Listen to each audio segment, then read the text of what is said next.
So what's up mga idol? Nandito nga pala tayo ngayon sa Diteki Elementary School dahil Foundation Day nila at the same time ay Family Day. Kaya't ano pang iniintay nyo mga idol? Tara na't pakinggan natin ang mga hinandang yel ng bawat grupo.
So ayun nga mga idol, gusto ko nga palang magpasalamat sa Diteki Elementary School dahil sa kanilang mga surpresang regalo para sa mga magulang ng mag-aaral ng Diteki Elementary School.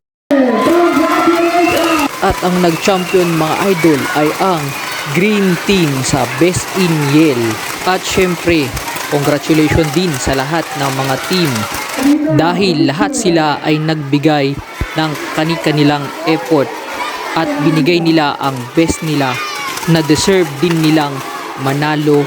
So ayun mga idol, bago ko magtapos ay gusto ko lang ulit magpasalamat sa ating mga solid supporter. Yun lamang po, bye bye!